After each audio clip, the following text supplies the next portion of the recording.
presence, creative freedom, creative joy. Those are all words I would describe Morgan Harper Nichols, poet, musician, author, and artist, and Instagram phenom. How does Morgan create out loud? Well, interestingly, 13-year-old girls play an important role. Husbands being right play an important role. Leaving freelance work that looked really good plays an important role. And an incredible amount of gratitude, and maybe most of all, being present. Listen in while Morgan Harper Nichols helps us create out loud. Morgan, when I listen to your interviews, you are so full of something that just it brings tears to my eyes. It feels like I'm thinking it's creative freedom or creative joy or creative permission, but do you feel that? Do you hear it when you listen to yourself or feel it when you're creating? Oh, wow. No, not at all. I wish I could hear what other people heard. I don't know. I think I'm very, I think a lot of it probably has to do with my music background, actually, because music teaches you, I mean, every facet from being in the studio to live music. It's very much so being in sync with what everything else is going on, being in sync with all the other instruments, the people. And I'm very present, I would say, but I don't think it's natural. I don't think I think I really do think it was being in music. If you zone out for 2 seconds, you're going to miss the beat and the whole song could be out. And unfortunately, I know that from personal experience. I used to tour with my sister actually, and I was playing in her band, and there was this, I play acoustic guitar, and there's a song where I started and the count is starting in my ear, like 1, 2, 3, 4. And sometimes if I checked out, the whole song would be off and we spend the whole song trying to get caught up. I really do think that has taught me how to just be present, just, whoever I'm talking to, whoever I'm interacting with, it's like, let's, just kind of play off of what they're doing, what they're saying. And then, kind of a dialogue conversation happens from there. So be present. So easy to just scoff at that or go, well, of course. But how often is some notification going off or someone yelling for us, or internally we're saying to ourselves, oh, but first I got to go do X, start dinner, text my kid back, pay the bill, make the doctor's appointment. How often are we not present to ourselves and our creative ideas? And why is that? I think it's because we're afraid. We're afraid they won't be good enough. We're afraid we won't be good enough. And because things don't happen fast enough for our little minds. Be present. Don't miss the beat.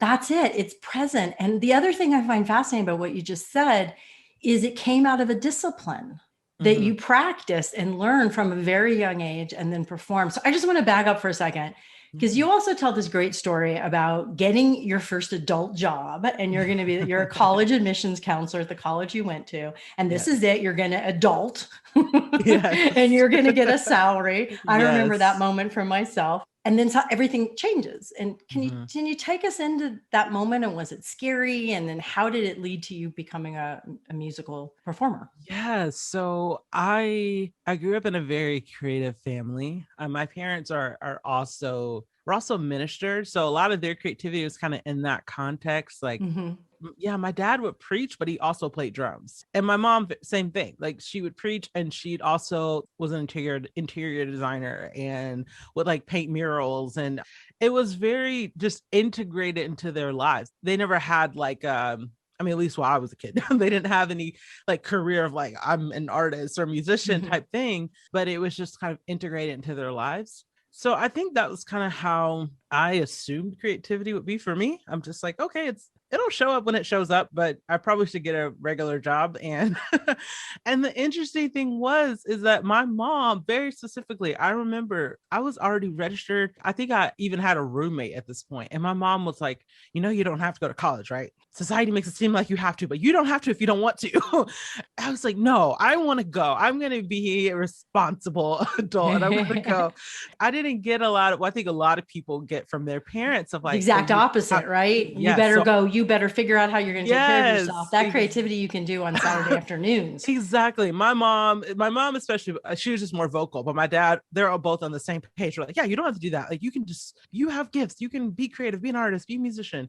But I was just like, no, I I'm going to put some parameters around this thing. I have a grown child, and she is very responsible. Oh my gosh, that girl is responsible and has what I call a straight job. And her father and I both have had creative careers our whole lives, and freelance, and we, I think, did great, but there was lots of uncertainty. So was your choice to get that first job in response to your parents' uncertainty and financial I think so. struggles? Yeah, pastors aren't exactly known for and because Raking in the dough. yeah, our parents had, like, my parents had like 100 people in the church, so it was like not like like a mega church at all. So yeah, that was a thing. And I do think that I was just sort of, I got to figure out like how to create something steady and stable. I don't Stable. know what that is. And because I knew my parents, they love what they did, but I was just like, I don't know what I love to do, but I just hope that it can pay the bills. That was just kind of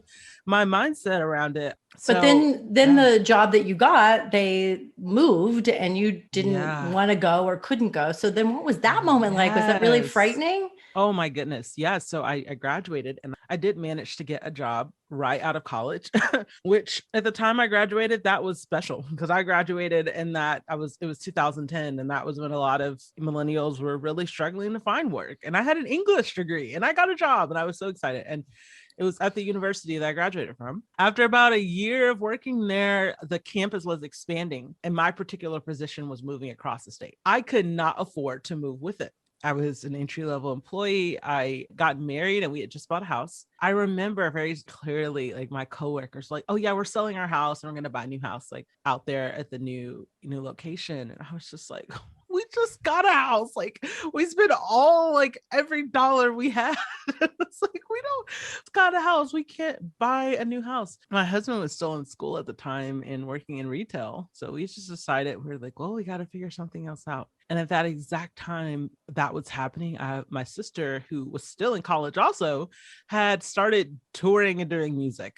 she had gotten on YouTube, and she was very early on YouTube. When YouTube first started, she was there doing comedy sketches, songs, parody songs, everything. Both creative, but she's just way more like, she just has it together way faster than I do.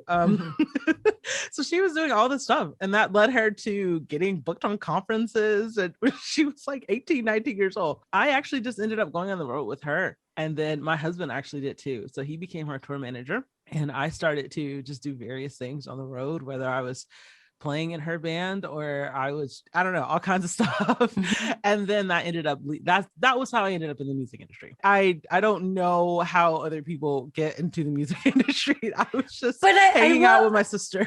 I love that story because sometimes I think when we're on the outside looking in at a very successful career like yours, and the impact that you're having and the amount of followers that you impact and help, and we think there was a plan, and sometimes there is, and yet so often in these interviews what I hear is, well, then this happened and I followed this, or I listened to that. And did you love making music? Did you love being on the road? I loved making music. I still love making music, but I always struggle with the performance aspect of it and the touring aspect of it. That to me was always, okay, if you love music and you want to continue making it, this is what you have to do so that you can do that. Ultimately, it just ended up wearing on me. After doing that for about 5 years, I was kind of entering my late 20s. And it's funny because I used to try to tell the story in a more poetic way, but it's just not that. It was just financially hard to sustain. I love that you said that. I love that you're honest about that, because that's, again, something I want people to get from the show is, how do we do these lives financially?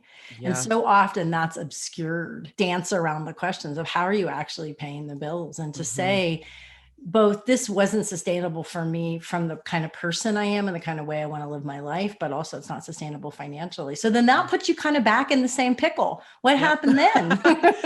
Yeah. So I went into a really low place. I felt like I had just let everybody down. Let your family down and your sister Yeah, down. for sure. And even just the other people along the way who had supported me in my music, because even though I wasn't like some famous artist and there are a lot of opportunities I did not get, there are still people who I have still made sure I've thanked them, because I'm like, you didn't have to support me. You didn't have to pass my demo along. You didn't have to do that. And you did. And I'm so grateful for all those people who saw me when I was a quote unquote nobody and still wanted to. I'm like, no, I see something here. I want to support you. I felt like I let them down too. I had a tough time in the music industry. And at the same time, there are some really great people who, till this day, like I said, I've stayed in touch with and were so wonderful at trying to help me in whatever way they could. And I just felt like I was letting everybody down.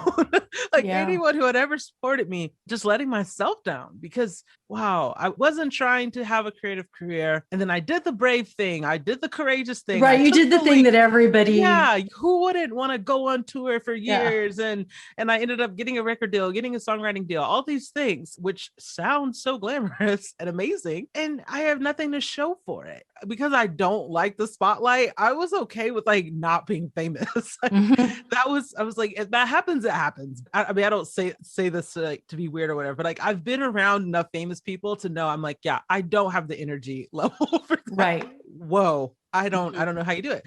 So I was just very much like, I'm not after A-lister fame. But I was like, I would like to just, know that rent's going to be paid. That's kind of what I'm aiming for here. I would like to have healthcare. Is that too much to ask? Yeah, it was just a lot of that and just so frustrating. And at that point, my husband and I both were just doing tons of like independent contractor freelancer work, just trying to just do whatever. As musicians, independent contractors. Yeah. So he's not a musician. So his was either business side on still doing some tour managing stuff.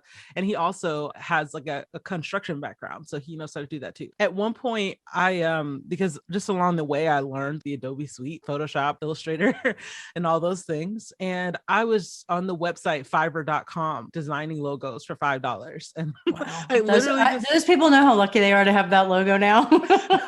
Like, the only one I can remember is I designed a logo for a baseball blog, which is just so random and funny. I was kind of proud of it. I wish I could find it. I think even the account I had, I didn't even use my real name because I was just like, I'm just gonna like hustle over here and just it's $5 logos. You kind of need a lot of those. Yeah, it was really I got the picture. Yeah. It's so easy to look at someone like Morgan and think that she's been at this level of success forever. And I'm so glad that she shared so honestly what a long, twisty journey it's been. And how many of you have been there? Like, oh yeah, I could get this big contract, but I can't actually make it work. And coming up with different business models, coming up with new ways to see what's possible for ourselves, it's as integral to what we do as whatever it is we create. And we forget that. I forget that. Maybe you don't, but I forget it. And I think that the good, the really good people, the really lucky people, the really talented people, they don't have to do this kind of reinvention. So I'm thankful for this story from Morgan because it reminds me that reinventing the business part, seeing my business model with new eyes is just part of being creative. Was there one moment when you looked at your husband or looked at yourself and went, it's not working? Yeah, it got that way it was November of 2016. And November, never a good month to have this. It was a cold, rainy night. I mean, it was actually hailing out. It was one of those nights, and I was just spent that whole year doing $5 logos, singing background vocals, doing all kinds of things. And I was just like, I am so exhausted. I'm so tired. I'm so burnt out, and I have nothing to show for it. And I just like broke down in tears. And I'm not much of a crier. I just let it all out. I ended up writing a poem about it. It's interesting because in the moment, I don't even really think I believed what the poem said. And the first part says, when you start to feel like things should have been better this year, remember the mountains and valleys that brought you here. You're wrapped in endless, boundless grace. There's more to you than yesterday.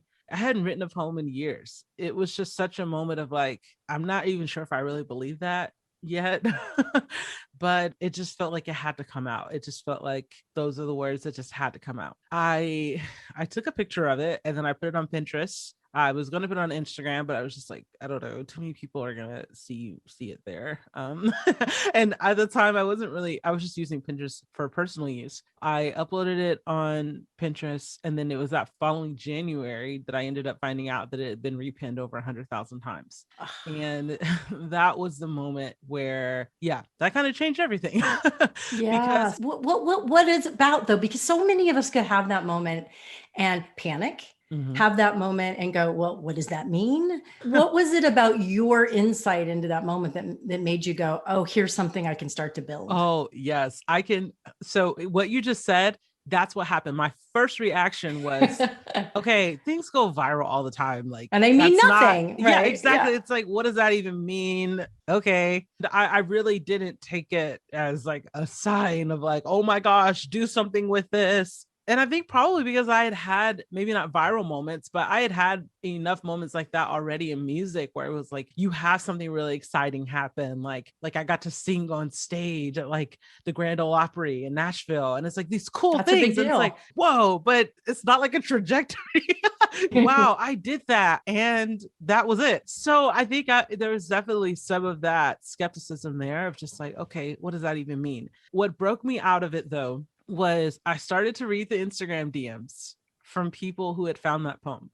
What just brought me to the ground was, I'm talking like 14-year-olds, 16-year-olds, just sharing what they were going through and saying, this is how this poem spoke to me. Yeah. That really humbled me. It was such a tears moment. to my eyes again. It's just, it's immediately its service, its mission, its connection, it's whatever word you want. I think something that can get so empty in the creative life is when we don't have a reason to create. It's for some people, it's not other people, it's the curiosity or the problem solving, but there's always something that has to draw us forward. Absolutely. All of the things that had kept me kind of cynical and down, they were all like things about me. Like, well, what does this do for my career? But it was like, when I saw it as like, oh, wait a second, it's not about me.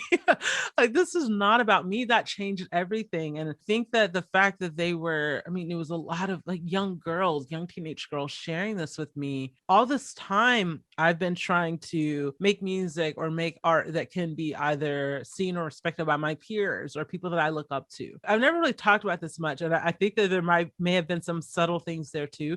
There's a whole stigma. And I've seen people talk about this from like all the way back to the Beatles, and it may even predate that, of like, there's always a stigma around things that teenage girls like. People are like, if a teenage girl likes something, oh, that's cheesy. Boy band's cheesy. Right. So, it's pink, it's cheesy, yeah, it's Barbie. But let me just say, it's true about women too. And let me say, it's true about middle-aged women, which you are not, but I am.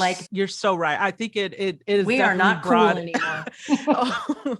Yeah, it's interesting how it kind of takes on these different weird things when women are at different ages. You're so right. I kind of internalized. I wasn't even thinking about, okay, how can you just speak to your younger self? Why are you so worried about trying to impress people in the industry? Like, just speak to what you needed when you were 16, when you were 14. I just want to say hallelujah. That just gave me chills all over. I have struggled so much in my creative life with shoulds, wanting to impress people, and starting when I went to film school and wanted to make cool indie films. That to me is pure gold, what Morgan just said. Where do we overlook someone who we may be the perfect fit for because they don't fit our idea of who we're supposed to serve or who's cool enough? Or where are we trying to please someone else and jump through their hoops and losing ourselves, like Reese Palmer talked about in her interview? Or where are we trying to please the gatekeepers in ways that are killing us or killing our creativity? Who am I overlooking? Who am I dismissing? And what inner work do we have to do so that we can see what's in front of our face? Oh, and then Morgan's going to talk in a little bit about the people around her, all of these fans on Instagram who wanted to support her and how she was looking away from them to the more difficult freelance work. And so that's another thing. Who's right in front of you who wants to support you? Are you asking? Are you letting it in? Are you giving them something to buy?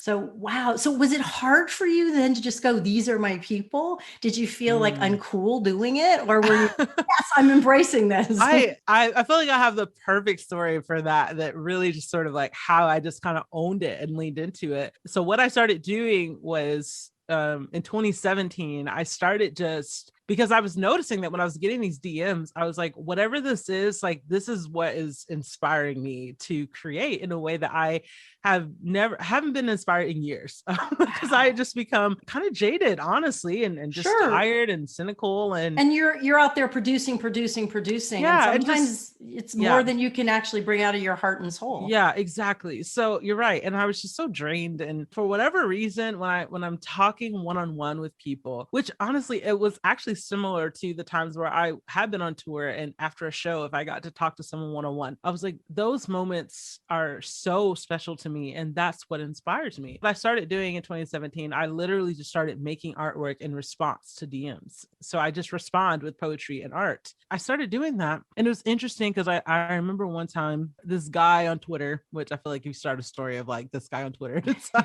probably is, you kind of can tell where this is going. But this guy on Twitter was like, oh my gosh, I'm working on Harper Nichols stuff. It sounds the same. It's so cheesy or whatever. And he was highlighting this one piece that I wrote. And I looked at it and I was just like, of course it doesn't make sense to you. I wrote that for an 8th grade girl.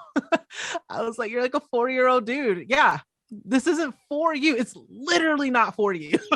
So, yeah, that is honestly my approach to it. It's because I've spent all this time writing to people one-on-one, and I still keep that as like a part of my practice. I mean, even though I get so many messages that I won't be able to respond to, I see it as like, do for the one person that you wish you could do for everybody. I still try to respond to as many people as I can because it keeps me grounded. It just reminds me of like, these are real people. Like, they're not just a demographic. Someone asked me, Morgan, what's your demographic? I can tell you, like, I can tell you what the percentages are of who's in my community. I know that information, but on a creative level, I'm not thinking that way. I'm just thinking about, okay, who's literally here and how can this person was standing in front of me and we were having a real connection. How can we just connect with one another? I feel like that really is what sustains what I do. Wow, that's beautiful. And then in 2017, you made it more official where people could submit stories to your website and you would create art in response to their stories. And then you would send it to them before you share it publicly, and all their names and stories are kept private. Did that just come to you one day like, oh, this is working and this works for me, it works for them, let's make it a little more official? It kind of took a minute for me to put it together as to that's what something do. Because this was after that poem had been shared. So I was starting to write some more poetry. I was experimenting a little bit with art. I've always loved art, but I'm not trained in art. I didn't have I was just trying all kinds of stuff. I mean, literally, I went and bought crayons, spray paint. Like, I was just trying all. That's so important though, that you let yourself experiment. It goes back to that first thing I said about you. There's just something about your work and the way you live that just feels like creative experiment and curiosity and permission. I'm even that way in my personal life. I'm very intrigued by just trying new things. And I think a lot of that is just motivated by, and I feel like this is not a unique story for a lot of people. For most of my adult life, I have struggled financially in some regard, especially, for creatives. That's the thing. That's what happens. It's rare when it's not there. And honestly, right when we got to the point of, we had health insurance, we had a team, and we were just like, oh my gosh. So my husband actually runs the business side of what I do now. And we had just figured that out. Like, that took forever to figure that out. But we had just figured out, like, whoa, we're finally getting somewhere. The pandemic happened right when we felt just like financially secure enough to just be like, okay, we can like plan months in advance. This is amazing. And relax a little bit. Yeah. Once we got to that point, because we had started my online shop, that's when the pandemic happened. And so it was this trade-off of like, okay, now I'm restricted in a new way. I say all that to say, I feel like I've always kind of, I always end up having some kind of restriction that holds me back. And I'm like, I've got to get creative. If I want to be able to find peace in my everyday, even just on a personal note, I have to get creative. One small example of that is prior to the pandemic, I had gotten really passionate about photography. I just bought a really expensive camera and I was about to try to do more with that and travel a bit more. Obviously, that got taken away. So what I've started doing now is I've started to get flowers from the grocery store and I photograph them at different stages of their life. Again, even just these bouquets from the grocery store, I mean, no two are the same, and all the colors, and I'm using those colors in my artwork. All this is happening in my house on my kitchen table. Yes, I would love to go to a mountain somewhere where there's, a carpet of wildflowers just swooping in front of them. But until that day comes, grocery store flowers it is. So I've definitely done this too. I think restrictions, other people don't have restrictions. Other people just get to create, like Morgan gets to just do whatever she wants because she is a successful business and she just goes in her studio. And so it's really important for us to hear that, you have built a successful business now, and there are always going to be restrictions, whether they come from outside or they come from inside of us. Yeah. And kind of going on that, it's like learning how to see the restrictions as good. And I think that's what happened. Going back to your question about, how did I decide to kind of take this whole concept of writing for people one-on-one? And I would have used the language back then this way, but I really do think it was like, I found a good restriction. I found like a good way to kind of create some stakes in my work and focus. Yes. If you use the internet in any capacity, oh my gosh, like it is incredibly hard to be focused, to stay focused. I recently experimented with this. I took all of my social media off my phone. I only have it on my iPad now. So I'm only using it when I'm sitting at my desk. And still, I was just like, even without social media, the amount of notifications, emails, like distractions that come up, it is just endless. Think that we have to get really, really serious about like creating some parameters around. There's like something called like the 100-day project. And a lot of people do it. They do it around spring, around right now, actually. And then there's for illustrators, there's Inktober, where there's like a challenge every day. And then NaNoWriMo for novelists in November. Yes. I used to do NaNoWriMo. Did you? I never made it all the way through. I did, but I mean, the novels were not great, but I know. I did make it through a few times, but I think that those are really good things to focus.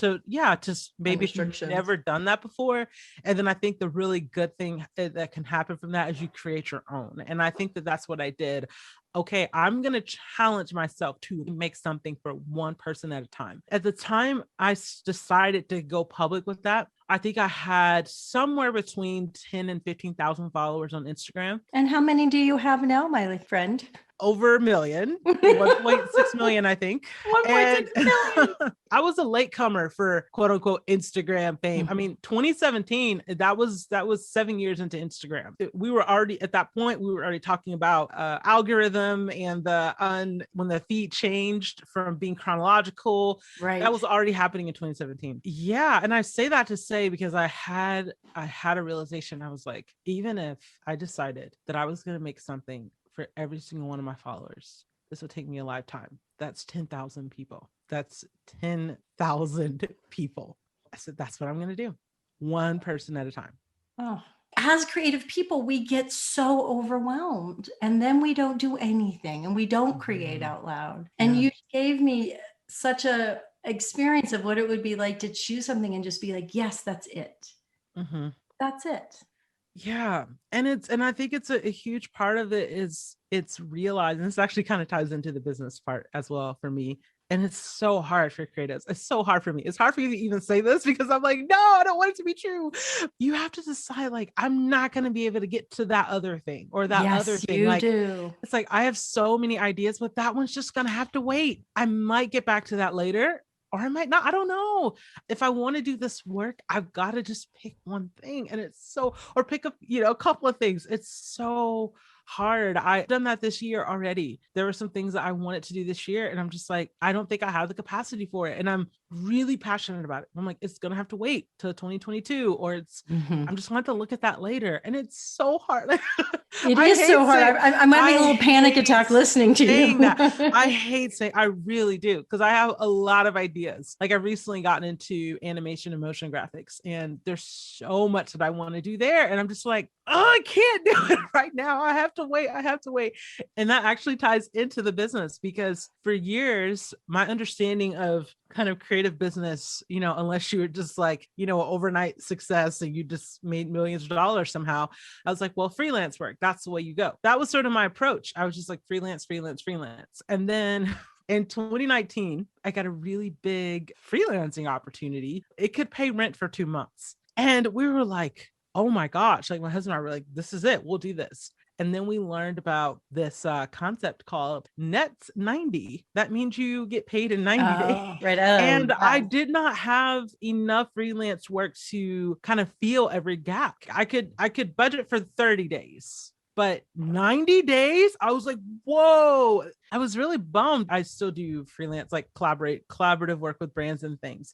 I love that. And I was just like, okay, there's so much I could do with this. And I just want to focus on this and lean into this and just get really creative here. It was my husband who literally said, what if we started an online shop? We sold your art as 8x10 prints. He was super specific. And I was just like, no, I don't want to do 8x10 prints. I'm like, if I'm going to do prints, they need to be like this, and they need to do this, and they need to do that. And I need to have all of these other things that I did not have the money for.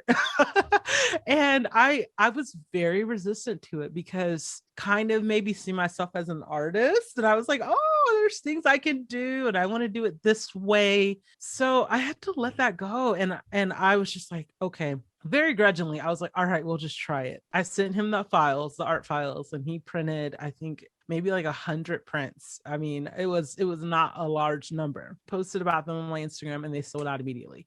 Oh, what did that feel like?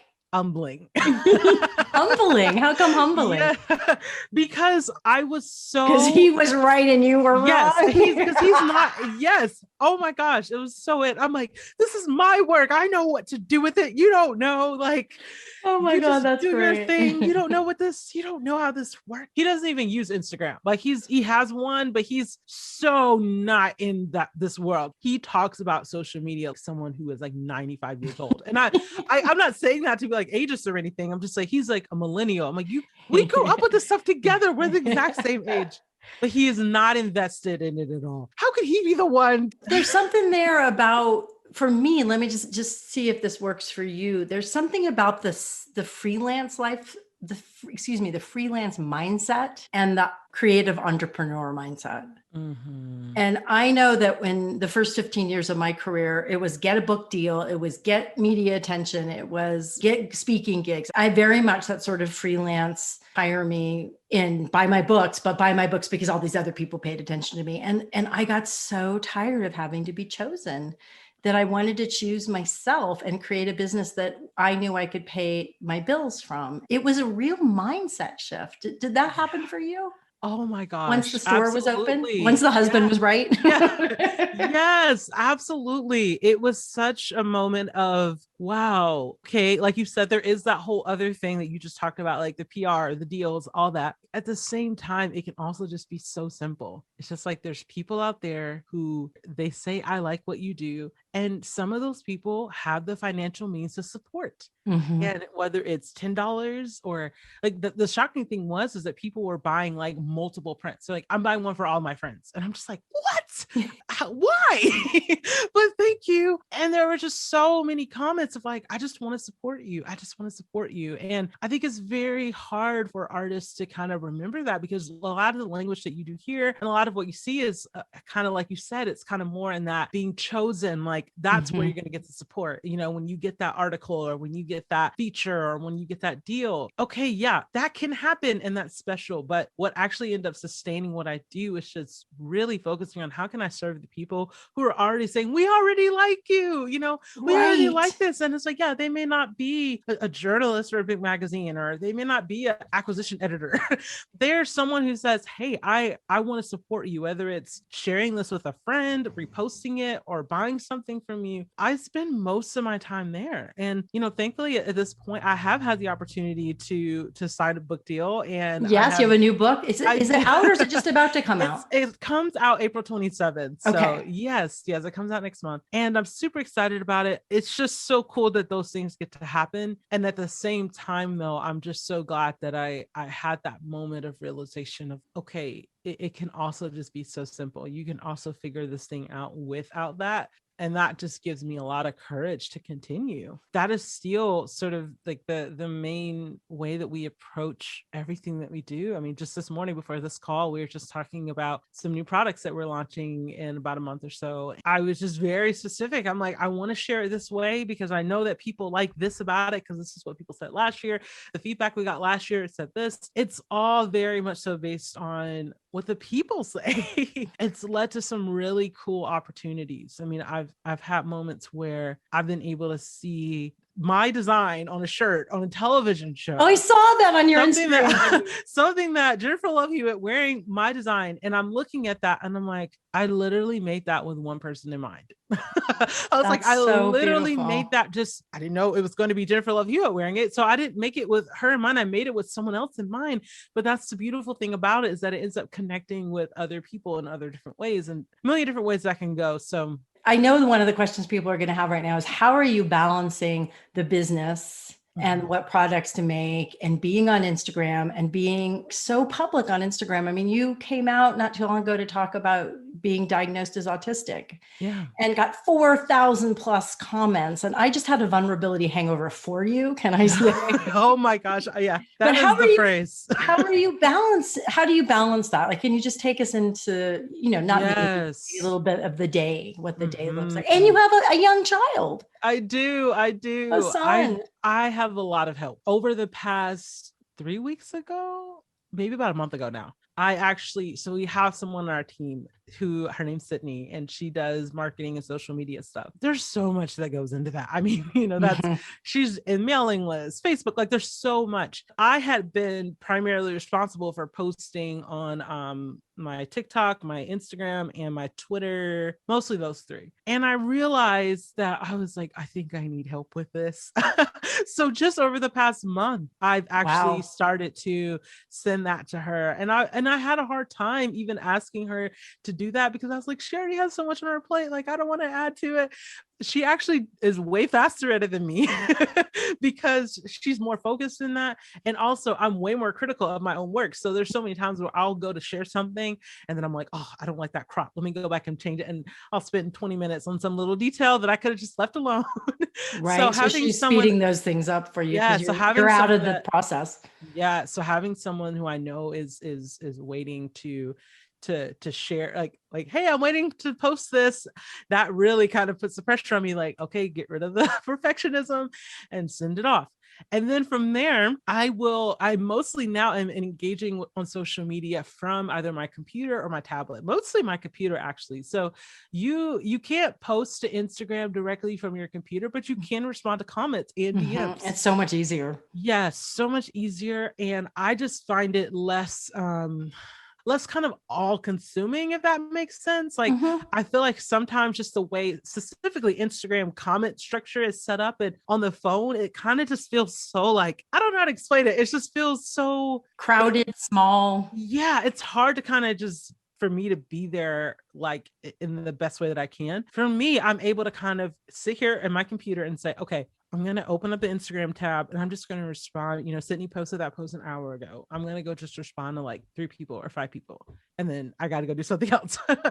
And yeah, that's been working. So that's been new. That's been new, actually. So creating some new systems and help. Not having social media on my phone right now is really helping me kind of not focus on it as much. There is sort of like, and I definitely want to say this too, because I think it's something a lot of creatives struggle with. It's when you get to a point of where your art or your creativity in some way has become your business, like this sort of pressure of like, oh my gosh, I gotta like stay relevant. I've got to be on all the apps. I've got to do all the dances or whatever. And that pressure is just, it's so amplified in ways that it just shouldn't be. So having that removed, it just kind of reminds me of, yes, that my social media presence has been a huge part of what I've been able to create, but it's more about that I've been able to create a consistent message that I've just been sharing consistently every day.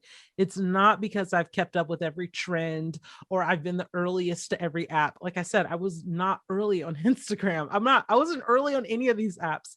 Even even TikTok now. I'm on TikTok, but I'm not trying to like there's so much like, okay, use the popular songs and make sure, your thumbnails. I'm not doing any of that. I just share what's consistent, like what feels right for me to share. And Yeah. sometimes they do really well and sometimes they don't, but I'm not wanting to pressure myself to keep up with every little thing. Like, I think that there is a way that we can be present on these platforms and be consistent with showing up to the people in our community without having to go with every Be little jerked trend. around by whatever the platform has come up with that day. It's way too much to keep up with. It is. And it takes you away from everything you've been talking about in this interview, which is being that of service to those individual people and reaching out to them. Yeah. So that's honestly my main focus with social media. It's like when I am there, I'm focused on talking to people. So I'm focused on, even if it's just 5 comments that I'm responding to. Same with TikTok. Like, I don't use TikTok regularly just as like a consumer,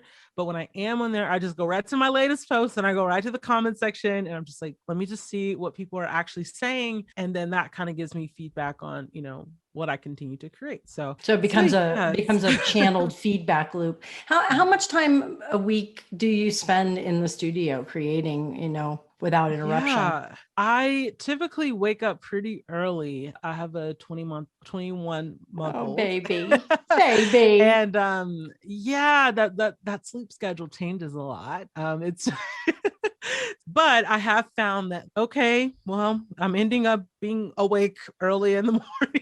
I typically sometimes it's literally starts at 4 a.m. And then I spend like at least 8 hours before noon in the office. Wow. So 4 hours before noon. And I say before noon because after noon, I'm just done. My brain is just shuts off. That's great though. Even saying that is so beneficial because so many times we try to push against the way we're built or our energy levels. I know sometimes for me, it's about 3 p.m. and I'll be like, oh, you should work for it. You should, and I'll be like, yeah. And what's the point of that? Yeah. I love the quiet of the morning. I mean, I'm a morning person, but it's still hard to wake up in the morning. Like, I still feel a little groggy. It's not like I just wake up with all this energy, but I'm like, yeah, it's quieter in the morning. I'm able to kind of focus. And that's something that was new to becoming a parent. I didn't really notice that about myself, that I needed that quiet time until until you couldn't have it. Yeah, till the house got a little louder. So now what we do, I'm so grateful because I live near my parents and my son actually goes to my parents on Monday, Wednesday, and Friday during the day. So that's nice. So some days like he's there to like 3. So there are some days where like on Monday, Wednesday, and Friday where I'll kind of go a little bit past noon, but like, yeah, Tuesdays and Thursdays at noon, like my husband and I will switch off. So that's when he'll kind of have his time afternoon. And then I'll watch our son. So yeah, it's a lot of help, a lot of scheduling, a lot of training, a lot of finding your rhythm, a lot of being interrupted. And yeah, it's been pretty consistent that way, especially during this past year with the pandemic. It's been pretty consistent that way, working at home in the morning. That's kind of what I like to do, what I try to do. Well, I know I could keep asking you a million questions, but I'm going to come to my last question that I love to ask everybody. What are you going to learn next? Don't let that freak you out because I know how many things you want to learn. I know. Oh, but what's the next thing you're going to learn to keep this creative service, business expression? I love that. I think it's some kind of conglomeration of incorporating, and I've been doing it a little bit, but I just, my skill level is not quite there yet. Music with illustrated storytelling. Cause I've done a little, a lot of my work is abstract or it's very simple, like flowers and that kind of thing. I've been learning how to draw more people. And I just think that there's could be something there, just kind of doing a bit more storytelling and incorporating music into that in some ways. I have no idea what that looks like, but I have been working on my drawing skills. So we'll see what that turns into. I love that. I can completely see that bringing in your music. I saw on your Instagram that you recorded a song for someone. Yeah. So I love that. I love that for you. Well, Morgan, thank you so much for telling us about how you create out loud and taking us into your beautiful story of how things are evolving for you. And I can't wait to see what happens next. Well, thank you. I'm so excited, and I really enjoyed this conversation. Thank you so much for having me. Yeah, me too. Thank you. Yet another amazing conversation with another amazing person. It makes me have so much faith in humanity when I have these conversations with all these creative souls. Like, there's a lot of good people out there doing good work. And Morgan is definitely one of them. What's your one takeaway? If you had to choose just one in this idea of restrictions, what's the one thing you want to write down or text a friend, put in your calendar to reflect on a couple of times this week for your creative toolkit? For me, it's definitely restrictions and choosing. It's been in my face in my own business and my own work, how my not choosing really costs me not only money and fulfillment, but it leads to these cycles of near burnout over and over again. And I'm done with it, and I want to wrestle with it and really come out in a different place this year. So that's my goal. And hearing that Morgan wrestles with it really normalized it for me. And she's doing a really good job of making peace with it, even while you could hear how hard it is for her. If you want to go check out Morgan's store where you can buy her new book, How Far Have You Come, her prints, her stickers, all of her great stuff, stationery. Who doesn't love stationery? That t-shirt that was on television, it's at garden24.co. And 24 are the letters 24, garden24.co, and everything is right there. And then follow her on Instagram, and you'll get an uplift every time you're over there, if you're on social. You're really not going to win a miss next week, because I have a novelist. Her first novel has debuted at #1. It is on multiple best of lists, picked by Reese Witherspoon, optioned by the Obamas. But it's not a story about success that I'm going to share with you. Angeline Boulley is the author of Firekeeper's Daughter. It's been called a native Nancy Drew. It's so much more than that. And her story is a story of self-trust and conviction, hard-earned. And when you listen to the interview with her, I think you're gonna get like a transmission of what it means to really believe in your own work and yourself. And in the meantime, if you need something else to read, come on over to jenniferlouden.com and you can download the first chapter of my book, Why Bother, for free, to help you know it's never too late, you're never too old. And then come back next week and you'll know exactly why that's the perfect lead-in to the next episode. See you soon.